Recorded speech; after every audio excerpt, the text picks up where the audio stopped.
Hi friends, இன்றைக்கி நண்டு எப்படி க்ளீன் பண்ணுறதுன்னு சொல்கிறேன். தெரிஞ்சவங்களுக்கு ஓகே, தெரியாதவங்க பார்த்துக்கோங்க.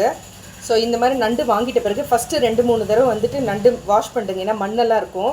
ஸோ இந்த மாதிரி இருக்குது இல்லைங்களா, இதை வந்து எடுத்துடணும். இப்போ இதில் ஒன்றுமே இல்லை. சில டைமில் இதில் ஃபுல்லாக வந்து முட்டை மாதிரி இருக்கும். ஸோ அதை வந்து இருந்துச்சுன்னா அதை அப்படியே எடுத்துகிட்டு நம்ம குழம்புக்கு போட்டுக்கலாம். ஸோ இப்போ இதில் ஒன்றுமே கிடையாது, இதை அப்படியே எடுத்துடணும். நெக்ஸ்ட்டு இப்போ பாருங்கள், இதை வந்து அப்படியே ஓப்பன் பண்ணிக்கலாம், ஈஸியாக வரும்.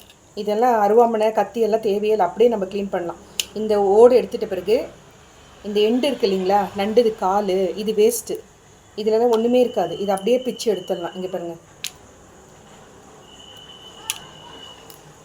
இதெல்லாமே வேஸ்ட்டு தான். இங்கே மீதி காலெல்லாம் இப்படி இருக்குது பாருங்கள், அந்த எட்ஜு மட்டும்தான் நம்ம உடச்சி எடுக்கணும், அவ்வளோதான். இங்கே பாருங்கள், இந்த மாதிரி இருக்கும்.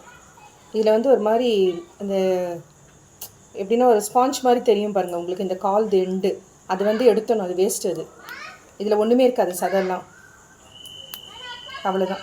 இதை பிச்சிட்ட பிறகு நெக்ஸ்ட்டு இது மேலே இருக்குது இல்லைங்களா, இதெல்லாம் எடுத்துடணும். இதெல்லாமே வேஸ்ட்டு தான், அப்படியே எடுத்துடணும்.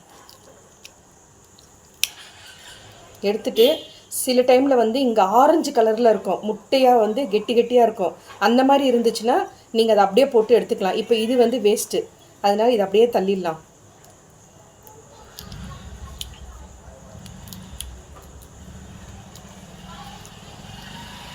டார்க் ஆரஞ்சு கலரில் வரும், அப்போ அது வந்து நண்டோட முட்டை இந்த பக்கத்தில் இருக்கும். ஸோ அது வந்து நீங்கள் கிரேவி எது பண்ணாலும் சரி, அது சாப்பிடும்போது உங்களுக்கு நல்லாயிருக்கும், முட்டை சாப்பிட்ற மாதிரியே. இப்போ இது முழுசாக போடுறதுனால போட்டுக்கலாம், அப்படி இல்லைன்னா இப்படி உடச்சிக்கலாம். அவ்வளோதான். இந்த மாதிரி 2 பீஸ் போட்டு பண்ணிக்கலாம். இப்போ இதில் காட்டுறேன் பாருங்கள், இதில் வந்து நண்டோட முட்டை இருக்குது இந்த சென்டரில். ஸோ அதை நான் அதை அப்படியே போட்டுக்கிட்டேன். இது ரொம்ப சின்ன சைஸாக இருக்கிறதுனால முழுசாகவே போட்டுக்கிட்டேன்.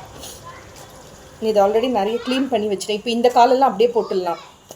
இந்த மாதிரி இருக்கிறது மட்டும்தான், அந்த எட்ஜில் இருக்கிறது வந்து நம்ம புட்டு எடுத்துக்கணும். இது அவ்வளோதான். நண்டு தித்திப் பண்ணலாம், நண்டு ஃப்ரை, பெப்பர் ஃப்ரை பண்ணலாம். இது வந்து கொழும்பெல்லாம் பண்ணால் நல்லா இருக்காது, அது நாட்டு நண்டில் தான் நீங்கள் கொழும்பெல்லாம் பண்ணால் நல்லாயிருக்கும். ஸோ அவ்வளோதான். பாருங்கள், வேஸ்ட்டே பாருங்கள், இந்த ஓடுகிட எல்லாமே வேஸ்ட்டு தான். ஸோ ரொம்பவே சிம்பிள் நண்டு க்ளீன் பண்ணுறது.